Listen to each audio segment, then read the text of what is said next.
se a gente não estaria perdendo uma parte do universo. Sei.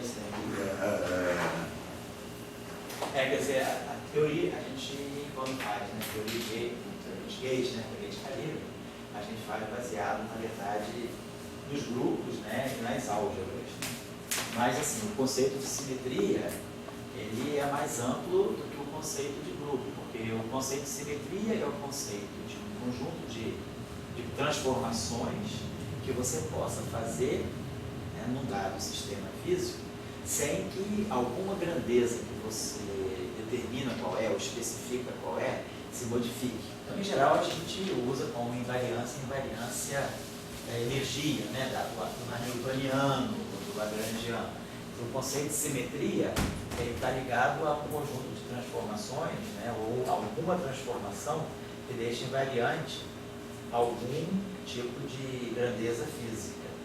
Agora, não necessariamente as transformações de simetria precisam formar um grupo. Porque às vezes é o caso, por exemplo, das transformações discretas. Você faz duas transformações e você faz duas transformações de paridade consecutivas e você deixa de ter a transformação de paridade. Então, em geral, a gente gosta. Quando as transformações são contínuas, então aí a gente imagina que a gente vai ter um grupo de transformações, porque as transformações contínuas, né, você imagina que você possa quebrar uma transformação finita numa série de transformações infinitesimais. E aí essas transformações, elas vão sempre você vai usando sempre uma espécie de uma associatividade para poder chegar na transformação finita. Então eu diria que o conceito de simetria é mais geral do que a ideia de grupo. O que a gente usa muitas vezes a gente implementa a simetria através do grupo, mas o conceito de simetria é mais amplo. Não necessariamente uma simetria está associada ao grupo. Né? Mas, então, a pergunta que vem assim, a teoria do Yang-Mills, ela não pode estar fazendo que está perdendo uma parte do universo? Sei. Pode ser que ela não dê conta de tudo, porque, claro, na teoria de Yang-Mills eu estou partindo do pressuposto, né, de que eu estou querendo fazer para construir uma teoria de Yang-Mills. Eu estou querendo, na verdade, construir uma descrição em que eu tenha bósons vetoriais, né, bósons de spin em alta interação, interagindo com a matéria. Para fazer, então, para esse contexto físico, eu proponho que eu tenha um grupo de Lie associada, quer dizer, para fazer essa interação, quer dizer, para poder fazer bósons vetoriais, né, auto-interagirem, eu imagino que isso seja feito às custas de uma simetria e essa simetria possa ser representada por um grupo. Então, nesse caso, assim, por exemplo, pode ser que essa simetria não seja a simetria mais ampla. É o que a gente vê, por exemplo, que essa simetria, por exemplo, ela deixa fora a interação gravitacional. Então, por isso que, de uma certa maneira, o modelo padrão é limitado. Porque com a formulação de Yang-Mills, você está deixando fora a gravitação. Então, você precisa depois introduzir a gravitação extra. Aí você pode ir mais à frente. Com a teoria de Yang-Mills, por exemplo, pura, você não vê a supersimetria. Você está vendo uma simetria mais limitada, porque você está baseado em grupos de Lie. E grupos de Lie, eles não têm aquilo que a gente chama em matemática de graduação, que mistura bóson com ferro. Então, claro que a teoria de Yang-Mills ela dá conta de muitos fenômenos, mas ela, por ser uma simetria baseada em grupos de Lie, ela pode ser uma simetria mais limitada. A pergunta é, será que tem alguma física além de Yang-Mills, né? É o que o LHC até agora não conseguiu mostrar. Até agora o LHC ele tem mostrado que a física do modelo padrão, ele reproduziu bem a física do modelo padrão e não conseguiu ainda identificar nenhum padrão fora do modelo padrão. Mas aí é claro, porque a formulação de Yang-Mills ela está dando conta só de uma varredura de fenômenos do universo. Ela pode estar deixando de lado uma série de outros fenômenos. Quer dizer, a simetria é mais misteriosa que a teoria de grupo. Sem dúvida. A simetria é mais misteriosa, muito mais ampla do que a teoria de grupo. A teoria de grupo é apenas uma maneira de você implementar a simetria, mas é uma maneira particular de você implementar a simetria. Então, o tópico de hoje, vamos trabalhar tensores e com representações, né? Tanto do grupo SO3 quanto do grupo SO2. Então, nós já estamos aí habituados aí nessa construção que nós vimos fazendo, né? SO2 está ligado, quer dizer, tem a mesma álgebra de Lie que SO3, os dois condividem a mesma álgebra de Lie. O SO2 ele vai mais fundo, porque ele percebe as representações espinoriais, então nós temos representações espinoriais de SO2, e esses espinores são os espinores de SO3. Então, os espinores de SO3, eles se transformam segundo transformações de SO2. E aí, para SO3, no espaço mesmo de coordenadas, nos 3 eixos coordenados, a gente faz referência aos vetores e aos tensores. Então, a gente pega os vetores, né, todos os objetos que têm índice I, que vai de 1 a 3, os tensores, né, que também têm índices, né, que podem, os tensores de rank 2, depois a gente pode pegar os tensores de rank 3 e assim vai, né? Então, esses objetos aqui, inclusive, né, estou deixando de lado os escalares, porque os escalares são tensores mais triviais. É o caso mais trivial de tensores. Vetores, tensores de rank 2, tensores de rank 3, então esses objetos aqui, eles se transformam segundo o SO3. Então a gente já sabe qual é o padrão de rotação dele. Qualquer transformação que eu fizer nos eixos coordenados, qualquer objeto desse se transforma segundo essa lei. Para cada índice, eu tenho uma matriz de rotação. Então você tem o meu R, M, meu R, JM, o meu R, P, W, M, somando, né? Então isso aqui é uma lei típica de transformação de um vetor ou de um tensor. Então, como eles respondem essas matrizes aqui, nós conhecemos muito bem, são aquelas matrizes geradas por aqueles Gs, né? Transformação R, então nós sabemos quem é. Aquela transformação que tem essa forma exponencial de I. Se eu faço uma rotação de um ângulo θ, né, em torno de um certo eixo determinado por esse vetor aqui unitário, eu coloco aqui são aquelas matrizes G. G1, G2, G3, são aquelas matrizes, né? E aí a gente sabe que a matriz GI, elemento JK, é dada por menos I, epsilon e JK. Então isso aqui foi a representação vetorial de SO3, e a partir dela eu posso tirar todas as representações de todos os tensores. Aí vimos SO2, SO2 são os espinores. Objetos que têm duas componentes complexas, né? Alfa igual a 1, 2. Né? A lei de transformação de um espinor sobre rotação é feita através das matrizes de S e 2.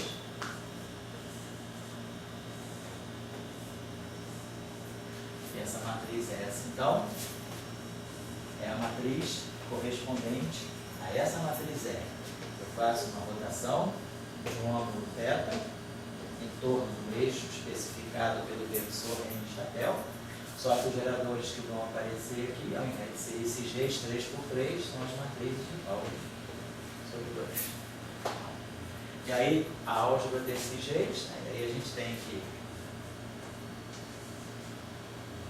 GI, GJ,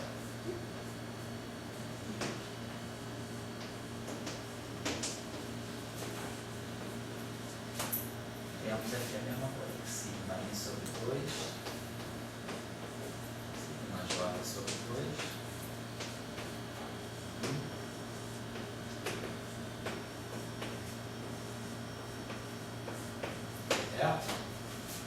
então, isso é o básico do básico.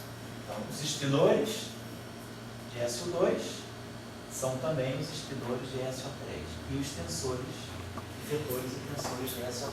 Então, isso é como a gente vê as rotações. E na aula passada, a gente já pôde, por exemplo, introduzir a noção de objetos mistos. Eu posso ter um objeto que tenha componentes, né, no espaço das coordenadas. Eu posso escrever um tensor que também tenha, ele tenha índices tenoriais. Então eu posso escrever um tensor tipo um tensor misto, algo que eu pudesse chamar de um Ki, por exemplo, se eu tivesse um objeto assim, Ki e alfa, beta, por exemplo. Eu poderia ter um objeto que ele tem um índice vetorial, mas tem dois índices tenoriais. Então, esse objeto aqui, se eu fizer uma rotação em cima dele, se eu fizer uma rotação no sistema de eixos coordenados, ele vai sofrer essa transformação. No outro, no referencial linha, ele vai ser escrito em função das componentes que ele tem no referencial original através dessas matrizes. Aqui vai entrar um R e J. Aqui vai entrar um S, alfa, gama. E aqui vai entrar um S, beta, delta. E aí aqui, J, gama, delta. Então, isso é a lei de transformação de um objeto que tem índices mistos, tanto índices de natureza espacial, quanto índices de natureza exponencial. E aí, na aula passada, basicamente, então nós vimos que a representação mais básica possível de SO2, do SO3, é a representação bidimensional.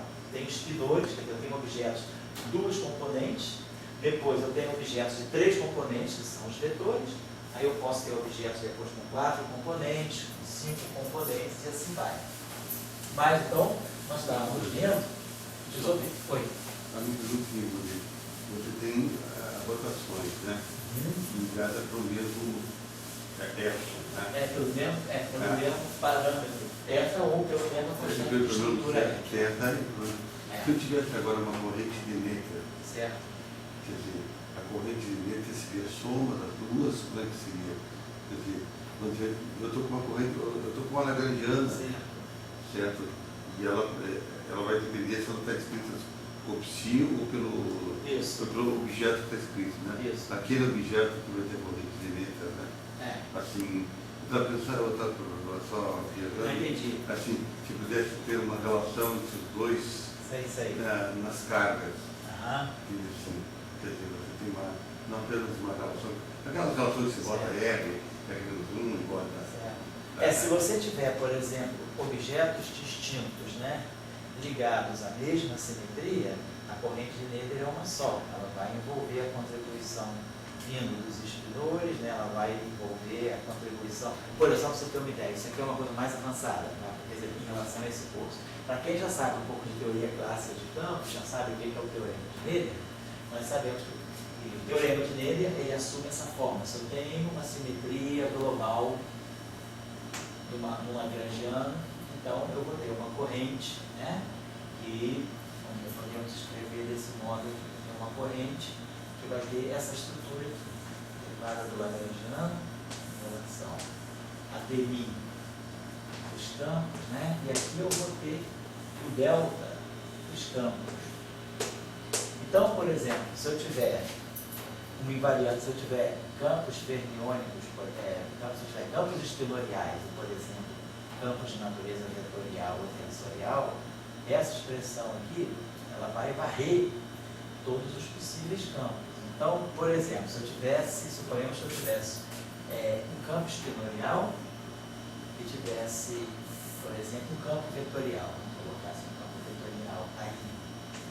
Então, pelo problema de Necker, vamos fazer esse caso aqui, vou botar aqui esse corrente assim, da seguinte maneira.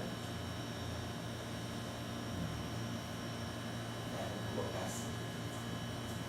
Então, se a gente fizesse, a gente colocasse campo vetorial, campo espinorial, basicamente, a gente, quando for colocar esse delta aqui, esse delta vai medir. Se eu tenho um espinor, então isso aqui vai ser um delta psi alfa. Quem vai ser o delta psi alfa? Vai ser I,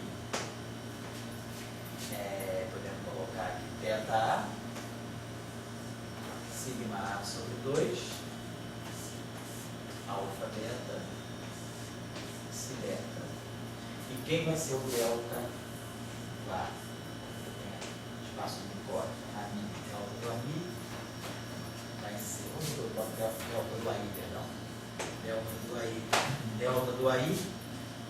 ser I teta.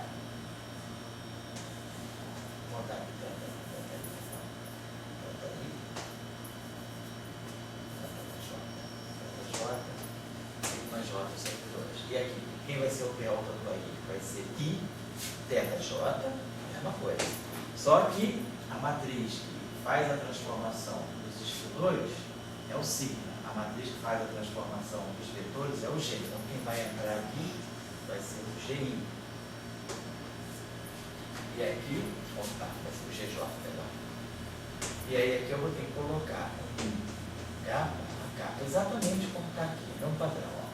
E, parâmetro da transformação, aqui o gerador do espaço exponencial, o gerador no espaço vetorial. E aqui também é o elemento de matriz. Esse aqui é a matriz de Pauli, que conecta esse alfa com esse beta, e aqui é a matriz G, que conecta esse I com esse H. Essa matriz aqui nós conhecemos. Isso aqui é menos I, epsilon, J, kappa, J, I, K. Então, eu sei isso aqui, sei isso aqui. Então, a minha corrente, ela vai somar tudo. Não vou ter duas correntes, eu vou ter uma única corrente para a qual contribui tanto o setor espinorial quanto o setor vetorial. Agora eu te pergunto, essa é uma corrente única, porque você está com o mesmo teta. Agora, se você necessariamente precisa estar com o mesmo epsilon, um aqui embaixo e outro lá no sigma, você está vendo que a gente muda essa relação de que os dois estão ligados, essa coisa do... Quer dizer, quando você faz uma transformação associada a uma certa simetria, essa transformação se aplica a todos os campos ou a todas as partículas que têm os números quânticos daquela simetria. Então, no momento que você aplicar esse θ, todo mundo que está ligado a SO3, ou a SO2 ou a SO3 vai sofrer a mesma transformação. Aí tem um parâmetro único para todo mundo.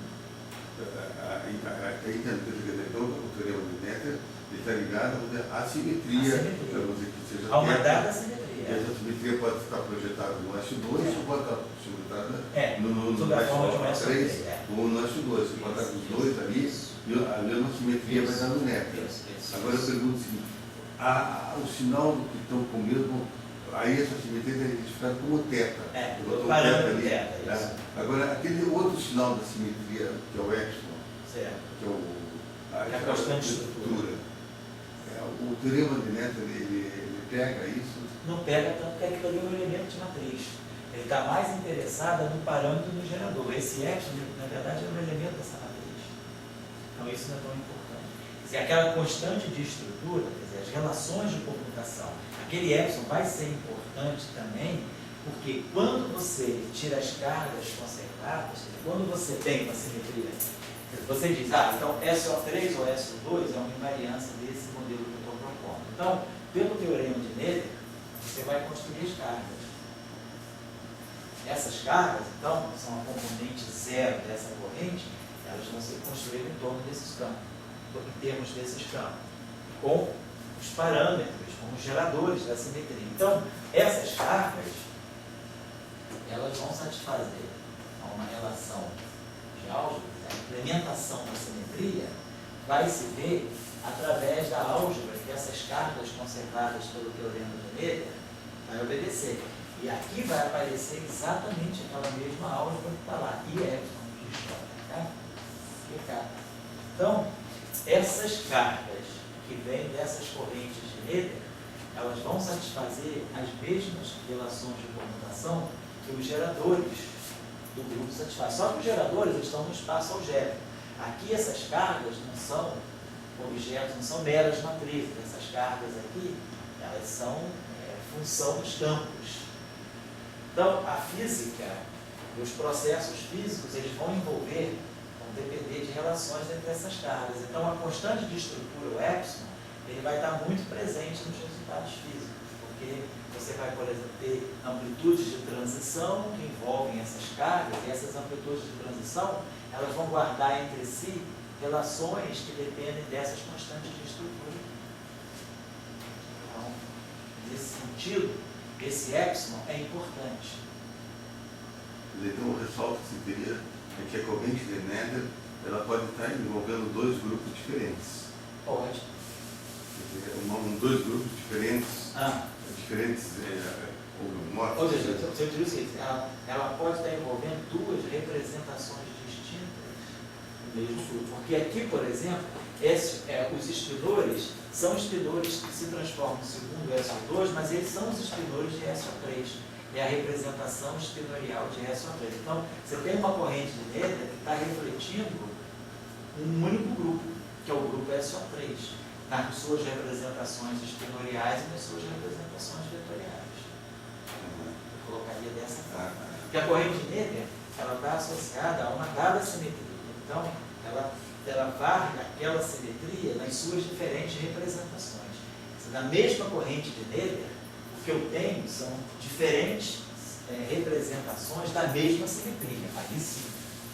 Professor, deixa eu fazer uma condição. O senhor falou aí nessa relação que o senhor fez sobre espaço vetorial e espaço espinorial. Isso. Para mim entender melhor sobre um pouco isso, o espaço vetorial poderia ser considerado um espaço tridimensional ou não tem? Quer dizer, o espaço vetorial nesse caso aí é tridimensional. É o espaço que a gente vê, né, no caso. E o espinorial, o que seria? Ele é um espaço vetorial também, só que ele é um espaço vetorial bidimensional e complexo. Ah, tá. Ele é um espaço vetorial, porque segue todas as regras no espaço vetorial tem que seguir, só que ele é bidimensional e complexo. Então, envolve os números complexos. Isso, envolve números complexos. Isso, as componentes dos espinores são números complexos. Agora, o que eu tinha falado na aula passada com vocês, eu tinha mostrado para vocês na aula passada, é que quando a gente pode compor os espinores, vamos voltar a isso hoje, a gente pode compor os espinores de tal maneira a formar um vetor. Então, a gente pode compor as próprias coordenadas do espaço-tempo a partir dos vetores. É isso que eu quero colocar para vocês. Na aula passada a gente mostrou. A partir dos espinores a gente constrói os vetores, que eu vou mostrar agora de novo, de uma outra forma. Tá? Porque quando você fala em espaço, eu tento visualizar o espaço-tempo, como você falou. Só que com o espinorial não estava vendo muito relação, entendeu? Então, na aula passada, você já fala aí. Uma carga, cinematicamente, o grupo de representações. Então, a carga cinematicamente, eu dou números quânticos e ajusto eles para cada representação. Isso. E dinamicamente, eu coloco um teorema de Nether e cada representação vai ter uma carga. As representações, cada carga, uma carga, ela pode estar levando em conta efeitos das diferentes representações. A carga total, a carga é a soma da carga das representações. Isso, exatamente, é a soma da carga. As contribuições das diferentes representações, elas se somam na mesma carga. Então, 3, 8, cada um vai dar uma carga e a carga, na verdade, isso é um princípio, né? É que quando se usa quartos, soma a carga da coisa, pela teoria de grupo, seria uma... Isso. A carga, ela vê o grupo, ela está no grupo, né? Quer dizer, elas são os geradores do grupo. E as representações, elas se somam, elas se compõem para dar aquela carga. Essa aqui é a ideia. Então, na aula passada... Desculpa, é uma coisa que a gente... Quer dizer, vamos dizer, a gente sempre quer entender o que é carga, essa estrutura da aula passada, né? Então, vamos dizer, o que é massa? Só para a gente quer entender o que é massa. Então, massa, você aprende que massa vem da segunda lei de Newton, que é a inércia, você tira a massa, você pega essa coisa de De Broglie, né? Você tira aqui de uma massa, você tem uma frequência, né? Tá? Então, a massa, e daí você, quando estuda o modelo padrão, né? Coisa, você tem uma origem para a massa. Tá? Então, a massa, a relatividade geral, coloca a massa como uma fonte. Tem bastante argumentos para entender a massa. Daí pergunta de onde vem a carga. E parece que o argumento da carga, para entender um pouco de carga, vem do grupo. Vem da simetria. Então isso está falando, quer dizer, que quem vê a simetria, o sinal da simetria está na carga. Né? Certo? Só que essa simetria se espalha em representações. Na verdade, a carga não está tão bem definida como a massa, né? Que você quer dizer, né? Que a massa tem mais fácil de se entender. Mas a massa Mas tem mais... é mais, vamos dizer, mais próximo mas do nosso senso comum. senso A comum. carga é algo mais abstrato, né? Isso. A carga é algo mais abstrato. Tem que pensar numa simetria, que está por trás disso aí, né? Porque eu vejo muito assim, era na minha época de vestibular, aquelas coisas que lá do vestibular, assim, você tinha suas imagens próprias, né? Então, eu via muito a carga elétrica que botava lá, para saber o que era a carga. Eu via uma imagem que tinha, era como se fosse um sorriso. Então, quando você dá um sorriso, eu posso estar dando um sorriso, mas eu não estou gastando o meu sorriso com você, ele pode pegar, todo mundo pega. Porque, no fundo, você entende que a carga está dentro da simetria. Quer dizer, ela é uma entidade que pertence à simetria. Todo mundo que estiver naquela simetria vai pegar aquela carga. Então, assim, quer dizer, a carga é, assim, talvez isso que eu pergunto para você, a carga, vamos dizer, é a entidade física da simetria, mais do que interação, assim, né? Interação é uma coisa que fica meio misturada. Interação é uma coisa que você pode construir depois, mas a carga não. A carga é a própria expressão da simetria. Ela é a expressão da simetria. Então, retomando um pouco o que a gente não vou passar tudo, mas eu vou só aproveitar os elementos mais importantes da aula passada, a gente tinha falado, né, da possibilidade de expandir. A gente criou uma base de matrizes 2x2 complexas, que são aquelas matrizes sigma A, onde nós tínhamos as três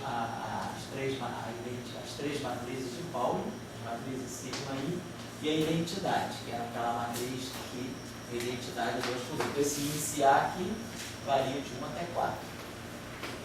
1, 2, 3 são as matrizes de Pauli e o índice 4 é a matriz de identidade. E aí a gente tinha mostrado que qualquer matriz bidimensional, qualquer matriz 2x2, ela pode ser expandida, né? Uma matriz que tem elementos alfa, beta, M alfa, beta, ela pode ser expandida nessa base aqui através dessa relação. Essa expressão meio do traço de M sigma A vezes, aí aqui, a matriz sigma A é elemento alfa beta. Então a gente via que a gente pode escrever essa matriz com esses coeficientes aqui. Então, isso que foi a base daquilo que nós chamávamos depois de arranjamento de Fields. Então a gente mostrou que qualquer matriz 2x2 pode ser, aqui fez até um exercício, né? Pode ser expandida nessa base de 3 matrizes sigma mais a matriz identidade, desse modo. Então a gente pensou o seguinte: suponhamos que a gente faça, a ideia é nossa, se eu pegar dois espinores, pegar um espinor com componente psi alfa, pegar dois espinores desse modo, quiser formar algo desse tipo, pega um espinor,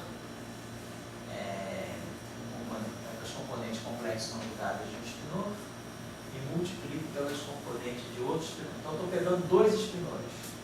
Estou formando um objeto desse modo aqui. Estou pegando esse espinor psi alfa, estou pegando os complexos conjugados dele e esse espinor aqui dentro. O que eu estou fazendo aqui, na verdade? Então, estou criando, né, para cada índice alfa, eu posso tomar todos os índices dele. Então, eu posso ter psi1 star Q1, psi1 star Q2, psi2 star Q1, psi2 star Q2. Então, eu tenho 4 objetos aqui. 1 com 1, 1 com 2, 2 com 1, 2 com 2. Então, esse objeto tem 4. A partir dessas duas componentes aqui, dessas duas componentes, eu gero um objeto com 4 componentes. É o produto tensorial. E a gente sabia que a gente organizava esse produto pensando que isso aqui é uma matriz. Como é que eu formo essa matriz aqui? Pensando que esse objeto aqui é o vetor linha. Então aqui eu tenho psi1 star, psi2 star, e aqui eu estou fazendo um produto Q1, Q2, um produto tensorial. Então eu estou colocando esse cara aqui, que vai ficar psi1 star Q1, psi1 star Q2, psi2 star Q1, psi2 star Q2. Então, esse índice aqui, ele está dando a linha. Então, eu estou formando uma matriz, né? Que já tinha feito. Eu estou só recapitulando, porque eu sei que isso não é óbvio à primeira vista. Então, isso aqui é psi1 star Q1, psi1 star Q2. Depois eu quero o psi2 estar Q1 e o psi2 estar Q2. Eu formei uma matriz 2 por 2, onde a linha é especificada pelo Q e a coluna pelo psi. Primeira coluna só tem psi1, segunda coluna só tem psi2, primeira linha só tem Q1, segunda linha só tem Q2. Então, essa matriz aqui, ela vai ter linha beta, coluna alfa. Pode ver, ó. Se eu quiser pegar o elemento 2, 1, o beta é 2 e 2, o alfa é 1, se não está. Então, só lembrar que a matriz não é, isso aqui não é uma matriz M alfa beta, porque como esse cara aqui é colocado, a nossa convenção é que nós colocamos esse cara aqui em cima do primeiro, então o que é que vai estar me dando as linhas. E o psi fica fixo aqui, ele determina as colunas. Então, a nossa regra do produto tensorial estabelece que ao fazer o produto tensorial desse modo, eu estou formando a matriz beta alfa. Era isso que eu estou falando. Então, se isso aqui é uma matriz beta alfa, então nós vamos poder, essa regra aqui tanto faz. Então, alfa, beta, ou se for beta alfa, beta alfa. Se eu quiser botar beta alfa, eu boto beta alfa. Então, nós vamos escrever esse elemento M beta alfa usando essa expressão aqui. Então, isso aqui vai ficar 1/2 do traço de M sigma A vezes sigma A beta alfa. Olha lá. Agora, quem é o traço? O traço é M gama delta vezes sigma A delta gama. É assim que a gente faz o traço de um produto de matrizes, né? Então, eu quero o traço de uma matriz P. Uma matriz P, isso é sempre, na verdade, isso aqui é o PQ alfa alfa. É a soma dos elementos alfa alfa. Então, isso aqui é P alfa beta vezes Q beta alfa.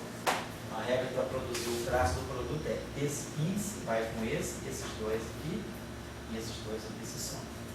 Então, a regra está aqui. Beleza. Então, isso aqui é M gama delta sigma A delta gama. Mas quem é o M gama delta? O M gama delta, seguindo essa prescrição aqui, ó, M beta alfa, ele bota primeiro o psi alfa star, segundo o que beta. Então, esse M gama delta, ele vai colocar o psi delta star, seguindo aquela nossa convenção, vai dar um psi delta star. Esse índice aqui, ó, o segundo índice, é o que vem aqui em primeiro lugar. E o primeiro índice é o que vem aqui em segundo lugar. Então, vai dar um psi delta star, que gama sigma A delta gama. Então, agora eu posso juntar tudo. Eu fiquei da seguinte maneira. Produzir isso aqui assim, ó. 1/2. Então, esse objeto aqui ficou assim. Opa. Beta alfa. Então, a gente está observando, olha só. Isso aqui, ó. Posso só reescrever esse termo colocando assim, ó. Psi delta star sigma A delta gama de gama. Então, isso aqui é um produto matricial. Onde aqui eu tenho o espinor Psi-Dagger, que é justamente o espinor deitado. Aqui eu tenho a matriz sigma A. E aqui eu tenho aqui. Esse produto aqui, ó, ele faz exatamente esse produto matricial aqui. Então, esse termo aqui, que é o traço, ele ficou isso aqui para nós. Ficou Psi-Dagger sigma A vezes Isso se chama de Psi-Dagger. sigma A, deixa eu lá. Então, o que eu chamo de Psi-Dagger é isso aqui. Esse objeto que está aqui, ó, desde o início nós sabemos, ele é o objeto que está deitado, ele é o espinor rinho, ele é o vetor rinho. Então, esse cara que está aqui é justamente o complexo conjugado e transposto. Esse objeto que está aqui é esse vetor rinho. Esse cara aqui é uma matriz e esse aqui é o vetor rinho. Justamente que está deitado. Quer dizer que está deitado. Então, isso aqui é aquele produto, é o objeto Dagger, a matriz e o objeto. É o escalar que a gente coloca aqui. Então, número. Então, a gente pode, então a gente viu o seguinte, que o produto, deixa eu apagar isso aqui, né? A gente viu com esse cálculo simples, que esse produto tensorial, se alfa está tensorial beta, está me dando essa expressão aqui, ó. 1 meio, eu só vou reescrever ipsidag, sigma I, sigma A, beta alfa. Então, ou seja, eu consegui jogar toda a matriz para cá, e esse objeto que eu formei, um número se fecha direitinho. Então agora, esse aqui eu sei que A vai ser 1, 2, 3 e 4. Então, os 3 primeiros índices vão ser os índices I, igual a 1, 2, 3. Então eu vou ter que formar esse primeiro termo aqui, o meio de Schleimer, sigma I, aqui, sigma I. Alfa é beta alfa. Mais o segundo termo, que vai ser quando esse A for igual a 4, que aí vai dar a matriz e a identidade. Então vai ficar aqui mais um meio, ipsidag, aí aqui entra a matriz e identidade, não preciso nem escrever, e aqui vai entrar a matriz e identidade, elemento beta alfa.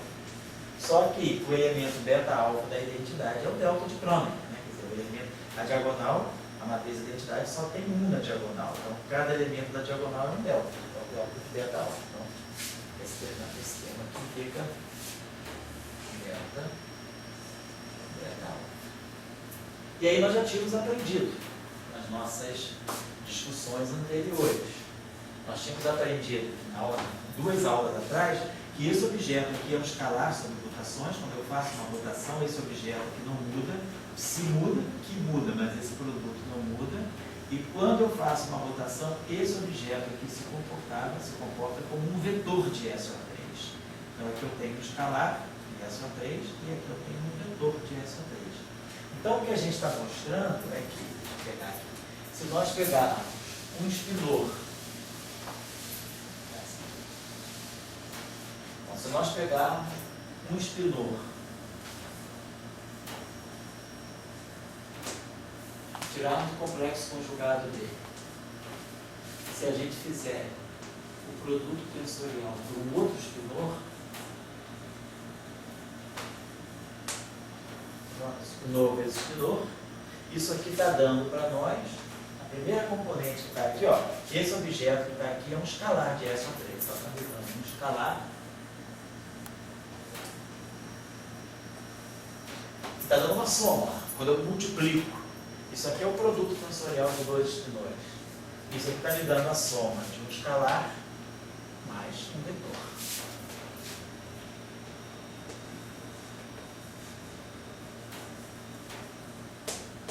Então, essa regrinha é a regra básica daquilo que em mecânica quântica depois a gente vai chamar de composição de momentos angulares, né? A gente está multiplicando dois espinores e está ganhando como resultado a soma de um escalar com um vetor. São dois espaços distintos, por isso que é uma soma direta. Esse espaço aqui não se comunica com esse. Esse espaço aqui é dos escalares e esse espaço aqui dos vetores. Então, essa relação, ela está expressando esse fato aqui. Ela está me dizendo que se eu pegar um espinor psi alfa, conjugar ele, e pegar um espinor diferente, componente que beta, esse escalar que vai estar aqui é justamente o ipsidag aqui, e esse vetor que vai estar aqui é o ipsidag sigma. Então eu tenho que o produto de dois espinores é um vetor, ou é um escalar mais um vetor.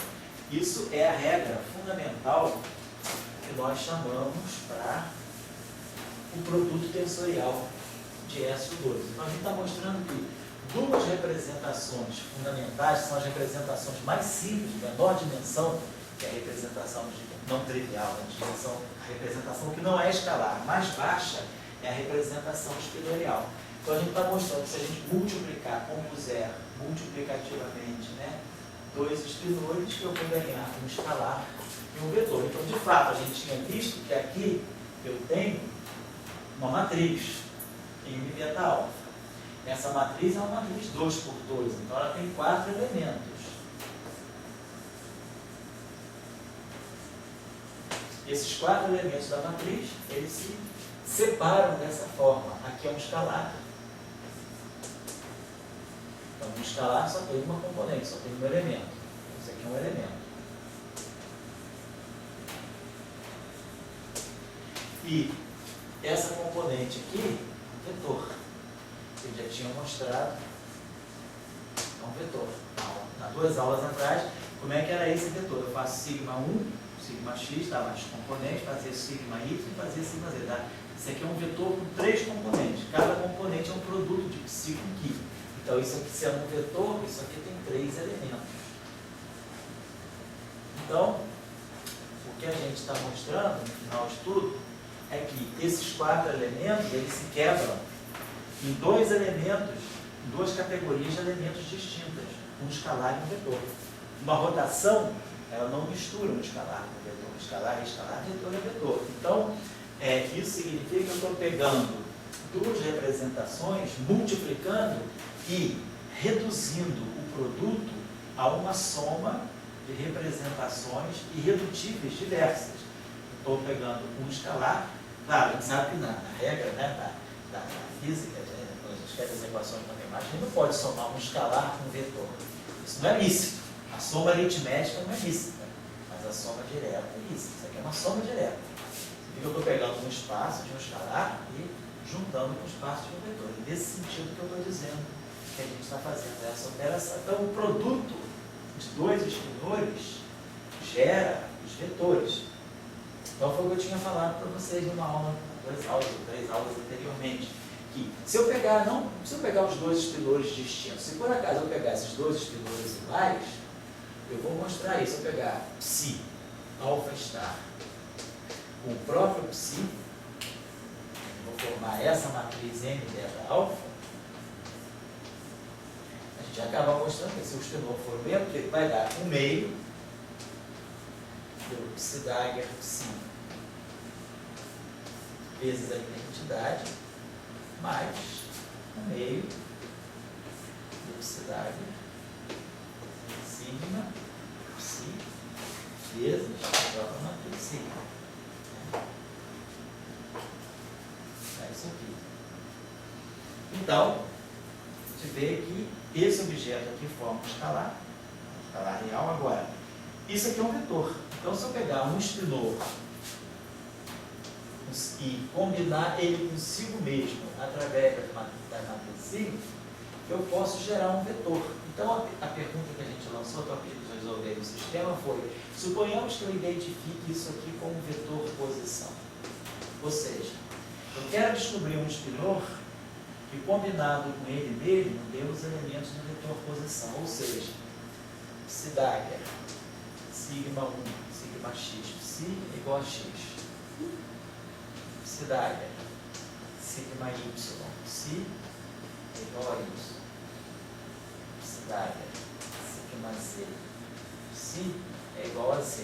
Então aqui tem um conjunto de equações, né? Eu tenho psi, 2 componentes, psi 1 e psi 2, cada uma componente complexa. Então, a minha incógnita nesse caso é psi. Eu quero resolver esse sistema para psi. Eu quero calcular psi em função de x, de y e de z. Então, a gente viu que a gente tem mais incógnitas, né, do que equações. Então, esse sistema aqui a gente tem 4, né, na verdade é um sistema de 4 componentes. Né? Tem psi 1, parte real e imaginária, psi 2, parte real e imaginária. Então, tem 4 incógnitas. Né? E aí eu tenho aqui essas 3 equações. Então, eu vou ter um número infinito de soluções, mas eu vou poder então determinar vários espinores psi que, combinados consigo próprios, vão dar as componentes do espaço. Então, eu consigo formar as componentes do espaço. Então, se eu conheço só o espaço espinorial, eu posso combinar espinores do espaço espinorial e gerar as próprias coordenadas do espaço físico, do espaço tridimensional. nesse sentido que os espinhos são mais fundamentais. Será que você podia voltar ao filme aqui? Essa relação entre os espinhos. E definiu que essa relação é muito importante. Isso. Eu falei para o senhor, professor, antes do senhor pagar aqui. O senhor falou que ali no escalar é só um elemento. É só um Entendi. elemento, é. Ali o psi e o qui seriam chamados de quê? São os espinhos. Esse psi aqui é o espinho. Ele tem dois espinores com um elemento só. É, com o elemento só você está fazendo isso aqui, ó. Você está fazendo isso aqui, ó. Psi 1 está, psi 2 está, vezes Q1. Então isso aqui está dando para você isso aqui, ó. Psi 1 está, isso aqui é um produto matricial mesmo, mas psi 2 está, Q2. Então você formou esse número aqui em termos das componentes dos dois espinores. Isso é um escalar, isso aqui é um número só. É um escalar.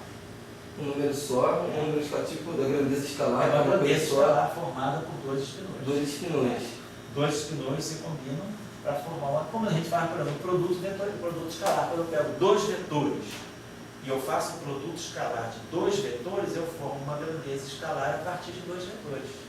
Aqui eu estou formando uma grandeza escalar a partir de dois espinores. Isso aqui é um produto escalar, que nessa grandeza que está aqui, é o produto escalar no espaço dos espinores. No espaço dos vetores, não é que eu faço o produto escalar, eu faço V escalar U. No espaço dos espinores, eu não faço isso, eu faço um espinor psi, DAG, seu espinor aqui. Então, isso aqui é o produto escalar no espaço dos espinores. E aquele vetor? Tem dois espinores e tem um outro elemento ali. Tem uma matriz sigma, né? Matriz sigma. São dois espinores e São mais dois uma matriz. espinores ligados pela matriz sigma. Então, isso aqui, na verdade, é um conjunto de três objetos. Então, na verdade, o vetor precisa da matriz para ligar e o escalar não precisa. Exatamente. O vetor precisa da matriz para acoplar os dois espinores. Por que isso? Você sabe dizer o motivo disso? O motivo foi que esses espinores, né, eles estão no espaço bidimensional. Então, eu quero, a partir dos espinores, formar alguma coisa que está no espaço bidimensional. Então, eu preciso precisa de alguma coisa a mais. Um elemento que faça essa transformação, no caso. Essa transformação, faça essa ligação. Claro. Então, agora voltando ao que eu estava Obrigado. falando, né? Então, assim, nós suponhamos que a gente tenha, deixa eu pagar isso. A minha questão é aqui, quer dizer, você depende de, bom, eu tenho um início, Isso. dois espinores. Dois espinores. E aí, nesse início, eu começo a formar um escalar, um vetor, essas coisas aqui, isso aqui, esses vetores, que você que gosta de vetores, vive assim, você começa a formar a partir daqueles espinores. E é uma coisa que a gente tem que pensar um pouco. Isso, assim, exatamente, claro. Então, Você começa a pensar isso. Você imagina, eu estou no espaço dos espinores, eu só conheço espinores. Eu vou olhando, só que eu pego um espinor psi. Tem duas componentes. Aquele Senhor dos Anéis. Exatamente. Dos filmes que O Frodo. O Frodo eu consigo, ele faz tudo, ele vai gerar tudo. Então, a partir do bem, então a gente vai fazer Então, vamos pegar que eu tenho esse objeto. Então, eu posso compor esse objeto da seguinte maneira: eu posso criar esse objeto, cidade, sigma, psi. O que é isso aqui? Isso aqui, para cada sigma, eu vou ter uma componente. Então, isso aqui é um conjunto de três objetos. Vamos formar o primeiro objeto, cidade, matriz de Pauli, sigma, x, psi. Quem é isso aqui? Isso aqui é psi1 estar, psi2 estar. É a matriz sigma x é 0, 1, 1, 0. Quem é o psi? Psi1, psi2. Então, isso aqui no final do dia vai dar psi1 estar, psi2, mais esse cara aqui só, psi1 estar, psi2, esse cara aqui, psi2 estar, psi1. Então, eu fiz esse primeiro cálculo. Então, quando eu pegar esse objeto aqui, se eu quiser um vetor, eu vou ter que fazer esse cálculo para o sigma 1, para o sigma 2 e para o sigma 2. Vamos fazer um cálculo para o sigma 1. Vamos fazer o cálculo agora para o sigma 2, que é o sigma y. Então, vai ser sigma estar, sigma estar, tem o sigma 0,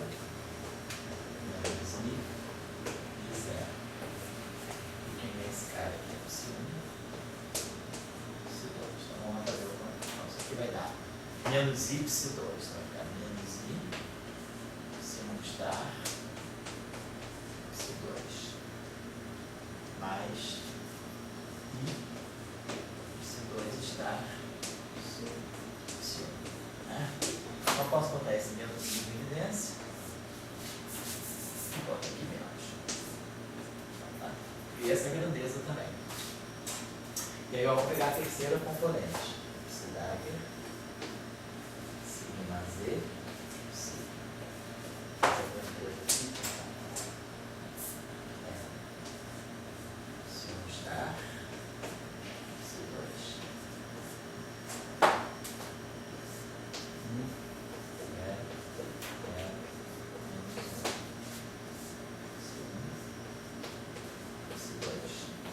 Então, no final de tudo, essa grandeza vai ser psi 1 estar, psi 1 menos psi 2 estar, psi 2. Então, eu formei três grandezas. Essa grandeza aqui, ela contém três grandezas. A primeira componente dela é psi 1 estar, psi 2 mais psi 2 estar, psi 1. A segunda componente é I menos I psi 1 estar, psi 2 menos psi 2 estar, psi 1. E a terceira componente é psi 1 estar, psi 2 menos. Não, é psi 1 mesmo. Psi 1 estar, psi 1 menos psi 2 estar, psi 2. Então eu formei um vetor a partir de um só espinor. Usando a matriz sigma, eu formei um vetor. Tem três componentes. E aí a minha pergunta é: suponhamos que eu quero associar esse vetor com um ponto do espaço. Então eu vou dizer, isso aqui para mim vai ser um certo ponto do espaço com coordenada x. Isso aqui vai ser um ponto do espaço com coordenada y. Isso aqui vai ser um ponto do espaço com coordenada z. Está claro que todos esses três números são reais. Porque esse número aqui eu estou somando ele com o conjugado complexo dele. Então esse número aqui é real, pode ser um x. Esse número aqui é um número menos o seu conjugado complexo. Então isso aqui é 2 vezes i a parte imaginária. O i cancela, então esse número aqui no final do dia é um número real. E esse número é um número real. Então eu tenho a pergunta é: será que eu posso encontrar um espinor que me dê, a partir do qual eu possa gerar um certo ponto do espaço-tempo? Então é como se eu tivesse com essa noção. Eu tenho um espaço espinorial, que é um espaço bidimensional complexo. Eu tenho um espaço complexo bidimensional. Então aqui eu tenho um certo espinor psi. Minha pergunta é: se eu fizer essa operação com esse espinor psi, eu posso estar gerando, né? Posso ver que esse espinor psi, a partir dele, eu posso construir esse ponto no espaço de coordenadas. Então, eu poderia, através de um espinor, eu não sei quem é esse mundo aqui, mas se eu pegar esse espinor, eu posso gerar esse ponto. Se eu pegar outro espinor, eu posso gerar outro ponto. Então, a partir dos espinores, eu vou gerando os pontos todos do próprio espaço. Então, essa é a ideia. O espinor, ele é anterior ao próprio espaço, porque a partir do espinor eu consigo construir todos os pontos do espaço, colocando aqui os valores das coordenadas que eu quero. Essa que é a ideia que está em jogo. Então, para isso, eu tenho que montar esse sistema. Então, eu sei que psi 1 é uma grandeza complexa e psi 2 é uma grandeza complexa. Então, digamos que psi 1 seja alfa mais i beta, e psi 2 seja gama mais i delta. Então, quem é esse sistema? Então, quem é esse sistema? Esse sistema é psi 1 estar é alfa menos i beta vezes psi 2 gama mais i delta. Primeiro fazendo esse cálculo aqui. Então, psi 1 estar vezes psi 2 vai ficar alfa gama mais i alfa delta menos i beta gama mais beta delta. E aí eu vou somar o conjugado complexo dele. Quando eu somar o conjugado complexo dele, esse cara dá 0, vai cancelar, vai dar um 2 aqui, vai dar um 2 aqui. Então eu vou ter isso, eu vou ter que alfa gama mais beta delta da x sobre 2. Agora, fazendo esse cálculo aqui, psi1 estar, psi2 menos psi2 estar, psi1. Então, se eu subtrair ele menos o complexo conjugado dele aqui, esse cara aqui vai cancelar, esse cara vai cancelar, esse cara aqui vai dar um fator 2 e esse cara aqui vai dar um fator 2. Então, nós vamos, e isso aqui, quando multiplicar por menos i, isso aqui vai ficar 1, isso aqui vai ficar menos 1. Então, nós vamos ter aqui alfa delta menos beta gama vai ter que ser y sobre 2. E aqui a última equação vai me dar aqui alfa 2 mais beta 2 menos gama 2 menos delta 2 me dá o zero. Então chama esse sistema aqui. Então eu tenho um sistema com 3 equações e 4 incógnitas. Então eu posso ter muitas soluções para o mesmo problema, porque eu tenho mais incógnitas do que equação. Então, agora a minha pergunta é como eu posso expressar alfa, beta, gama e delta em função de x, y e z. Essa seria a questão. Então a gente tem que resolver esse sistema. É um sistema não linear. É um sistema, as incógnitas, elas aparecem multiplicadas. Não é um sistema linear de x mais alfa mais beta ou gama mais delta. É alfa, gama. Então é um sistema de segundo grau. Você vê que tem equações do segundo grau aqui. Então eu tenho que resolver esse sistema. Então, não é complicado, é só arranjar um jeito de resolver. Mas eu posso mostrar, então a gente pode mostrar que eu consigo achar alfa em função de x, y, z, consigo achar beta em função de x, y, z, consigo achar gama em função de x, y, z, e consigo achar delta em função de x, y, z. Ou seja, eu posso achar diferentes espinores que vão gerar o mesmo ponto do espaço. Então, a partir dos espinores, eu posso construir os pontos do espaço. Essa aqui é a filosofia. Então, os espinores são os objetos mais básicos. É que a gente tem contato direto com o mundo tridimensional. Mas a gente tem que imaginar que por trás do nosso mundo tridimensional existe um mundo bidimensional complexo que pode gerar o nosso próprio espaço. Na mecânica quântica, isso aparece de uma maneira mais clara, porque o elétron tem uma propriedade que eu não consigo mensurar olhando só para o nosso espaço, que é o spin.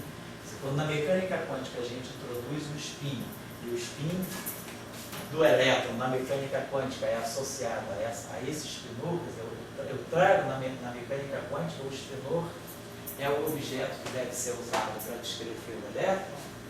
Então, o spin do elétron, que é responsável pelo magnetismo que o elétron tem, pelo momento de volta magnético do elétron, ele é um objeto que não está no nosso mundo diretamente. Né? O spin do elétron é aquela matriz sigma, né, que é a matriz que faz a ligação, mas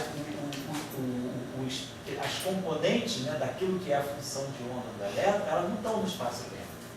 Elas estão no espaço espinorial. Então, quer dizer, para descrever o elétron, eu tenho que usar uma entidade que está no espaço espinorial para poder descrever o elétron no nosso mundo tridimensional. Então, por isso que esse mundo espinorial é muito importante, porque para descrever coisas que estão aqui no nosso mundo, eu preciso fazer recurso a eles. No caso, então, fica claro na mecânica quântica, quando a gente descreve o spin do elétron. Eu perguntei, então eu tenho duas partículas, o elétron e o fóton. Bem conhecido, fóton, elétron. Isso. Só que, digamos, você diz, bom, uma é um campo vetorial, ali, né? E a outra é um espinorial. Quer dizer, eu não teria nenhuma outra maneira de colocar... O fóton está no nosso mundo.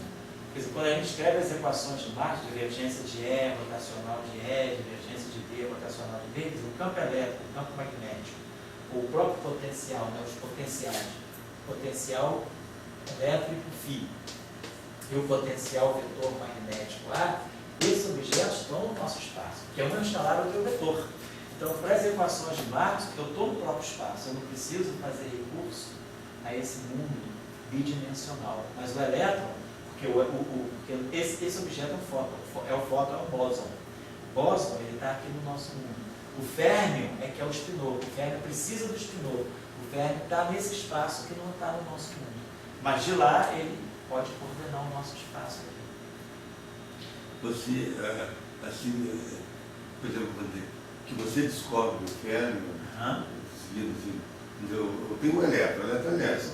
Tá. E aí, se eu for descrever o elétron pela variável x ou pela variável psi, é um estudo que foi feito. Isso, claro. Assim, Foi então, feito. esse estudo foi feito pelo grupo de Lorentz, né? Pelo grupo de Lorentz. Então, Primeiro pelo grupo, vamos dizer, pelo grupo euclidiano, depois quando o Dirac introduziu a equação do Dirac, pelo grupo de Lorentz, mas antes era pela equação de Schroeder. Então, pela equação de Schroeder, não era pelo grupo de Lorentz, era pelo grupo espacial mesmo, pelo grupo SO3, que o grupo euclidiano é SO3 e pelo grupo SO2. Por isso que você já tinha um spinor. Já tinha um spinor, já era o spinor de SO3. Mas como é que você sabia? Como é que você identificou o elétron? Eu não entendo assim, no grupo Mas de aí Lorentz. era clara a origem do spin, quer dizer, naquela época, vamos dizer, de uma certa maneira, né, o spin estava, você não via a origem relativística do spin. Quer dizer, você, vou colocar, o spin fica, quer dizer, quando o Dirac introduz a equação do Dirac, fica mais clara, né, a natureza, vamos dizer, relativística assim, do spin. Mas, na verdade, na mecânica quântica tradicional, não relativista de Schroeder, você já introduziu o spin, só que você introduziu o spin associado ao SO3, não ao grupo de Lorentz, ao SO1,3. Então, você viu o spin pelo grupo SO3. De qualquer maneira, você já começa a ver que a origem do spin é espacial. Mas eu tenho que dizer que é a pergunta do tricolor. Como é que eu sei que existe spinor? Eu sei que tem bolo, eu sei que tem galinha. Assim, como é que eu boto esse prato na minha mesa de chegou spinor? a conclusão que tem um spinor pela chamada experiência de Stern-Gerlach. A experiência de Stern-Gerlach, ela mostrava que os elétrons ou íons, né, passando por um campo magnético, eles apresentavam dois níveis de energia. Então você via que havia 2 graus de liberdade associados ao spin meio. Então você estava perguntando, o que eu posso descrever que tenha 2 componentes? Então, quer dizer, o vetor tem 3 componentes, está no espaço tridimensional, o vetor tem 3 componentes. Então, Mas você não podia botar um vetor com 2 componentes? mas aí você com isso está quebrando a simetria rotacional. Porque você sabe que a tua descrição ela tem que ser invariante de SO3. Se você colocar um vetor com 2 componentes, isso só é válido como referencial. Se você faz uma transformação de rotação, você faz uma rotação, você gera a terceira componente. Então você tinha que ter uma descrição que era intrinsecamente... Precisava uma grandeza com 2 componentes. Com 2 componentes. Mas respeite a simetria SO3. Que respeite a SO3. Então, aí você junta esses elementos da teoria de grupo. Quando você tem um objeto com 2 componentes e você quer respeitar a simetria SO3, esse objeto tem que ser um spinor. Essas nomenclaturas que você dá são simetrias, SO3, Essas SO2? são simetrias, são grupos de simetrias. Grupos de simetrias.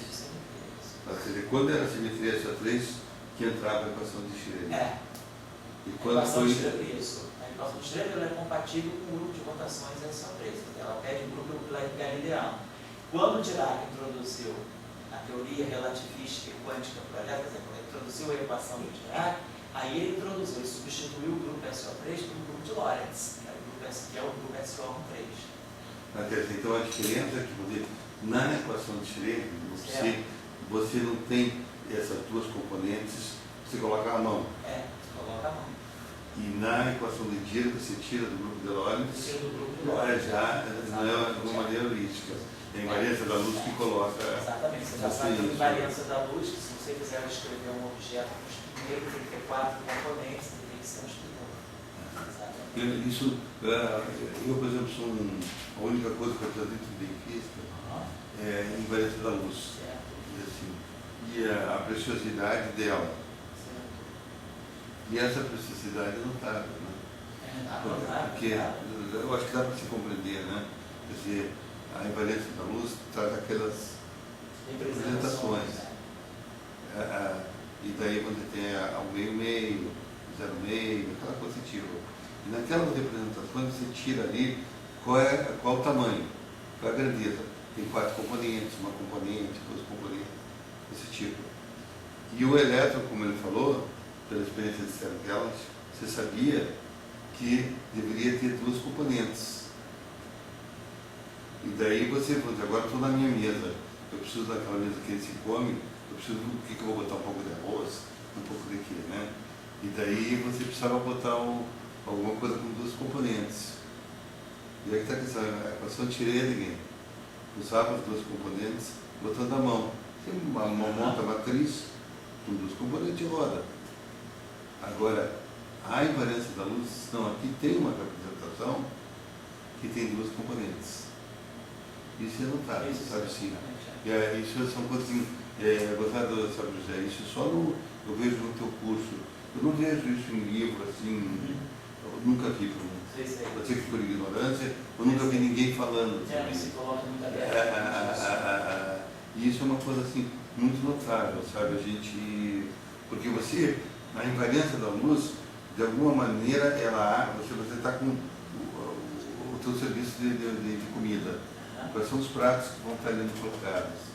E a invariância da luz diz, olha, esse prato aqui tem 3 graus, esse tem 2, ele coloca os pratos. E daí você diz, agora eu vou fazer, eu quero ter uma experiência com você, que precisa de 2, precisa de 3, e daí eu vou armando a minha física. Mas você não é heurístico.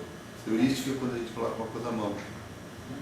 Assim, isso é... Então, eu notável aqui também, que a gente vai ver na próxima aula já, as representações do grupo SO3 e SO2, SO3 e SO2, é que isso que nós usamos, quer dizer, essas representações, né, de SO3, elas são discretas. A gente vai ver que a gente vai conseguir associar cada representação dessa com um número semi-inteiro. Então a gente vai ver que a esse objeto aqui, a gente vai poder associar o valor 1,5, ao vetor a gente vai associar o valor 1, a um tensor nós vamos poder associar o valor 3,5 e assim vai. Nós vamos ver que cada objeto desses, né, que pode ser um espinor, um escalar, então, o escalar nós vamos ver que vai estar associado ao valor 0, o espinor ao valor 1, o espinor ao valor meio, o vetor ao valor 1. Aí quando a gente pegou aquele tensor que a gente falou hoje, um tensor que tenha um índice espacial e um índice espinorial, ele vai estar associado ao valor 3,5. Aí quando eu pegar um objeto que tenha 2 índices vetoriais, ele vai poder ser associado ao valor 2. Então vai aparecer uma numerologia que é 0, meio, 1, 3,5, sempre, ou inteiro ou sem inteiro. Esses números, eles não saem do nada, eles saem daquilo que nós vamos estudar, que são as representações de SO3. E na mecânica quântica, esses números aqui, se eu multiplicar por H cortado, simplesmente multiplicar por H cortado, eles vão dar o spin das partículas. Então, a gente começa a ver que por trás da mecânica quântica tem uma geometria, tem uma simetria SO3.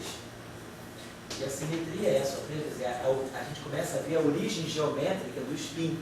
Quer dizer, o spin quântico das partículas, tá bom, ele é quântico porque ele é medido em unidades de H cortado, isso é quântico. Mas o fato dele ser quantizado, dele ter valores que não podem, por que ele não pode ter o valor 1/3, nem 1/4? É 0, meio, 1, 3/2, 2, não tem valor 2/3. Então tem valores ou inteiros ou semi-inteiros. Por que esses valores têm essas caixinhas? 0, meio, 1, 2/2, 2, 5/2, 3. SO3 explica. Ou SO2 explica. Agora, claro, a mecânica quântica ela coloca a mão aqui, esse H cortado. Mas a mecânica quântica não explica, vamos dizer assim, esses valores quebrados. Quem explica esses valores quebrados é o SO3. Se a simetria é SO3. Então, se a gente combinar, quer dizer, o spin ele tem uma origem geométrica, que é o que está por trás desses valores discretos que ele tem. E claro, uma origem quântica, porque ele é medido em unidade de H cortada. H cortada expressa, né, essa constante fundamental da natureza, está expressando, né, o efeito quântico. Então, o spin é uma combinação dessas duas coisas, dessa origem geométrica e quântica. A gente, por isso, pode até pensar, será que, na verdade, a origem do espaço-tempo não é quântica? Porque ele já traz esse H cortado, quer dizer, já traz o H cortado com o spin, já traz o H cortado com ele, mas, ao mesmo tempo, esses valores do spin, esses coeficientes 0, meio, 1, 3, meio, 2, eles saem do espaço-tempo.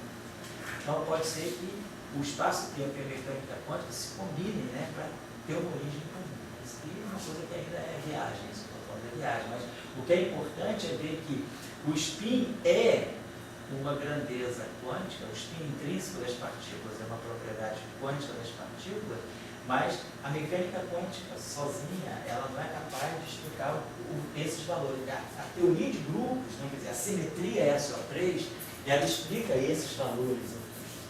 A gente vai entender na próxima aula por que aparecem exatamente esses valores aqui.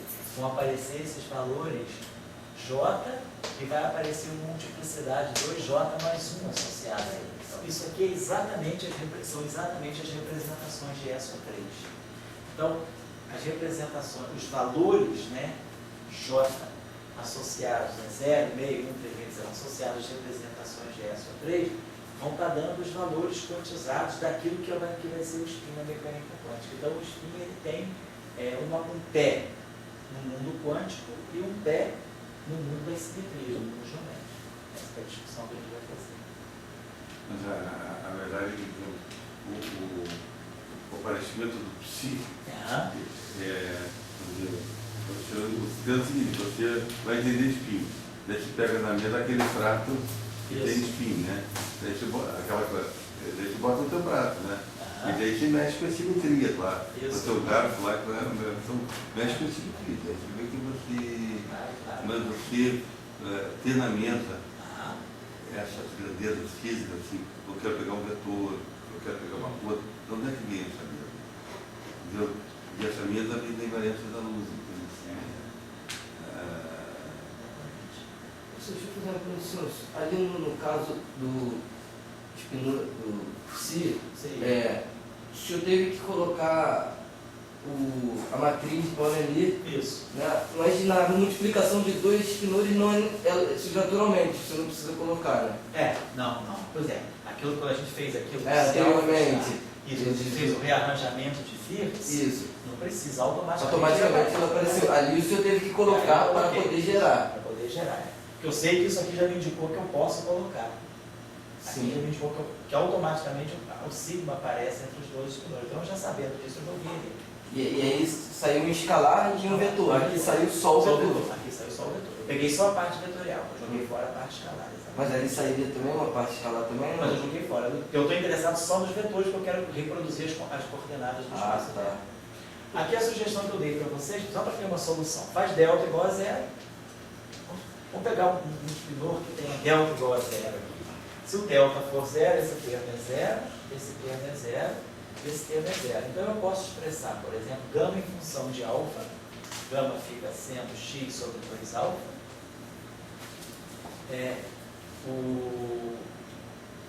Ou então eu posso fazer o contrário, eu posso expressar alfa em função de gama. Alfa fica sendo x sobre 2 gama, beta fica sendo menos y por k sobre 2 gama, e aí eu jogo nessa equação. Alfa 2 é x2 sobre 4 gama 2, mais beta 2, que é menos, mais y2 sobre 4 gama 2, menos gama 2 igual a z. E aí eu posso resolver, vai dar uma equação biquadrada em gama. Vai aparecer um gama 4 aqui, vai aparecer um gama 2 aqui, e vai aparecer um termo independente de gama aqui. Então eu vou ganhar uma equação que tem gama 4, gama 2 e termo sem gama. Então é uma equação de segundo grau em gama 2, uma equação biquadrada. Eu posso resolver gama, aí se eu sei gama, eu sei alfa e beta. Então a gente viu que a gente já pode tirar uma solução.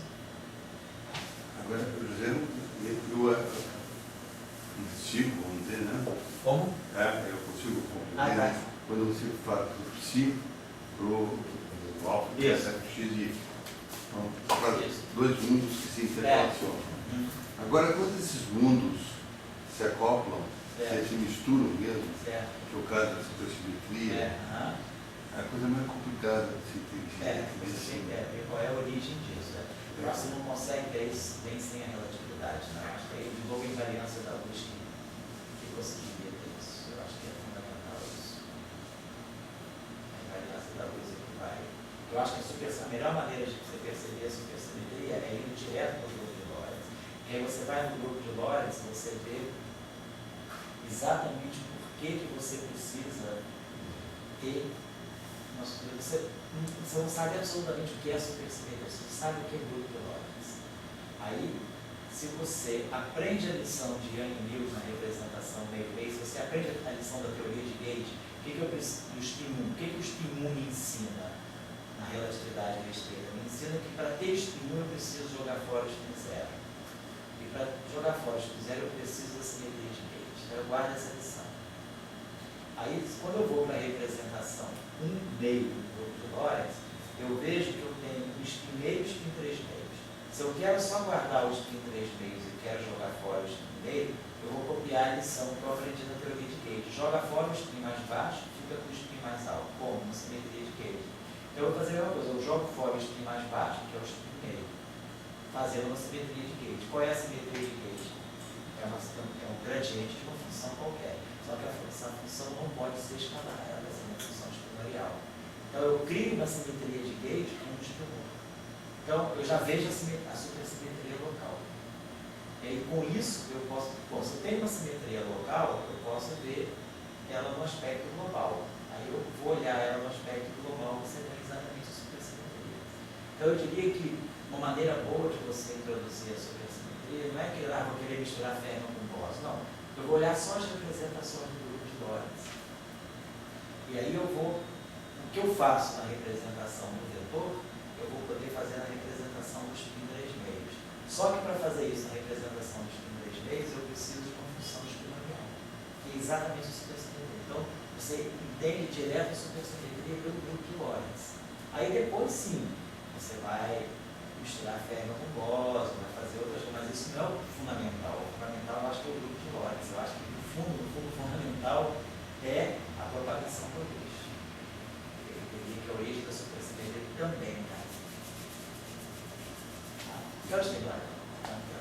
Vamos estudar 10 para 7. Então volta, a gente pegou de 5 até 10 para 7, eu vou dar um tempo aí, já acaba 7h40.